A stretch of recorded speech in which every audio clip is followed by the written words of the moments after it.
Now folks, the White House has been scrambling to put President Biden's infrastructure deal back on track, after Republican senators balked at his surprise demand to pair the nearly $1 trillion plan with an even bigger investment package covering progressive policy priorities. President Biden said in a statement that he does not plan to veto a bipartisan infrastructure bill if it comes without a reconciliation package.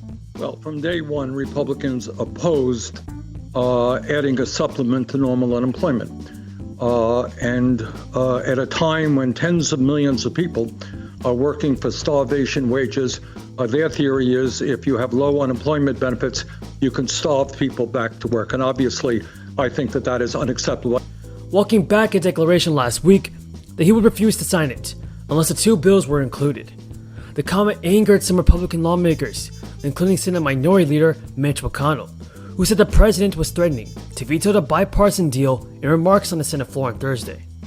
President Biden stated that statement understandably upset some Republicans who do not see two plans as linked. My comments also created the impression that I was issuing a veto threat on the very plan that I just agreed to, which was certainly not my intent. What are your thoughts on President Biden, everybody? Is he doing what it takes to help out the American people? And should he pass a fourth stimulus check of $1,000 a month? Let me know in the comments down below. What McConnell is doing is trying to capitalize on President Biden's misstep to try to get him to extend that remark that he made, delinking these two bills to demand that Speaker Pelosi and Senator Schumer do that as well. That appears highly unlikely because Democrats don't seem to have the votes to get that bipartisan deal through either chamber. Now a bipartisan group of lawmakers closed a deal on infrastructure, or at least on the infrastructure initiative. Thursday, following weeks of negotiations to craft a package that could actually get through Congress with Republican and Democratic support. The framework will include $579 billion in new spending to improve the country's roads, bridges, and broadband. The second bill would include funding for Democrat-backed issues like climate change, childcare, healthcare, and education issues. All of the administration officials have all called this human infrastructure. It would be passed through a Senate process called reconciliation, which does not require Republican votes. House Speaker Pelosi also said the House Representatives will not take up either piece of legislation until both are passed through the Senate. Democrats cannot afford to lose a single vote on a reconciliation bill in the evenly split chamber. Biden said that he will ask Senate Minority Leader, or Majority Leader now, Chuck Schumer, to schedule an infrastructure plan and a reconciliation bill for action in the Senate. Now, many of the senators who initially agreed to work together on an infrastructure proposal now oppose President Biden's multi-trillion-dollar plan that took a wide definition of the word infrastructure. And now this infrastructure bill is set to include social aspects that many Republicans are against. Elderly and the children and the most vulnerable people in this country. They want to cut Social Security, Medicare, and Medicaid. My view, and we've introduced legislation to do this, is that not only are we going to stop them cutting Social Security, we are going to expand Social Security benefits. These measures range from increasing wages for those in the care economy to a historic investment in the country's ability to fight climate change. While many of these investments share widespread public support in red and blue states, it was not enough to garner any support from the Republican caucus.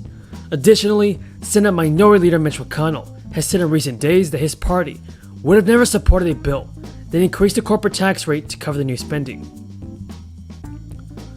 The new proposal led by Senator Susan Collins of Maine is much more focused on traditional investments in infrastructure, like rebuilding roads and bridges.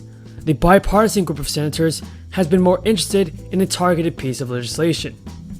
But in a statement describing which had been agreed to, the White House stated that President Biden remains committed to all aspects of the American Jobs Plan that will be left out of the present package.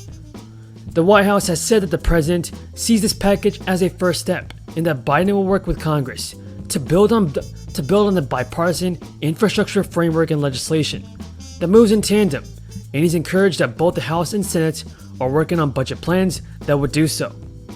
Currently, the plan's total value of the plan is $579 billion. The White House and 21 senators agreed that the package would include new spending related to internet access, school bus electrification, physical infrastructure improvements, and much more. The White House is now focused on passing an infrastructure bill, Ideally, Biden wants one Republican support as part of his drive to rebuild bipartisanship in Washington. He and Democrats want to get it done before the August recess. A bipartisan group of 21 senators has one on the table.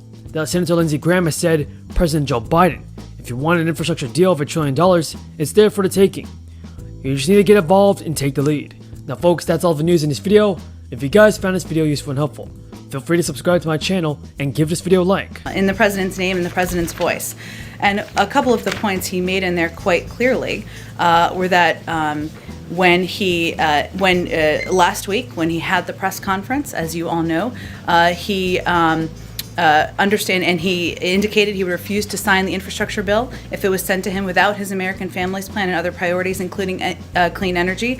That statement upset some Republicans who did not see the two plans as linked, as you all know, who are also hoping, as you all know, to defeat the Families Plan and do not want to see their support for the infrastructure plan as aiding passage of the Families Plan. As was noted in his statement, he left the impression that he was issuing a veto threat on the very plan that he had just agreed to, which was not his intent. And he wanted to make clear that was not his intent. And in the statement, he also reiterated his intention to move forward with advocating for, using the bully pulpit, making phone calls, working his heart out to get the American Families Plan through. And his view is that you can do both and should be able to do both. And there can be disagreement even as he's pursuing the American Families Plan. So he miscommunicated. I think he made pretty clear, Major, in his statement this weekend that we issued this weekend that he did not send that was not the message he intended to send. And you have said a couple of times the president's going to tell the country what's in it, but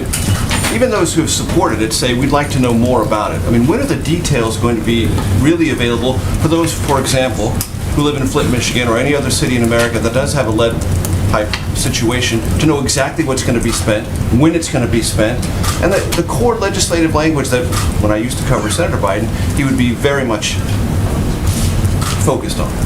Well, what would you like to know? Settle in. I will share every detail that anyone would like to know about the package. But you're right, Major. As you know, it needs to now be written. That is a key component. As the president said also, and as we have conveyed from here, there is work ahead. And that is the important work ahead, is writing this legislation, moving it across the finish line. I will say, just because you asked me about the specific component of the package, just to give a little bit more detail there, it will put Americans to work replacing 100% of our nation's lead water pipes so that every single American child at home or in school can turn on the faucet and drink clean water. And right now, as you may or may not know, up to 10 million homes and 400,000 schools and child care centers get their water from lead pipes and service lines.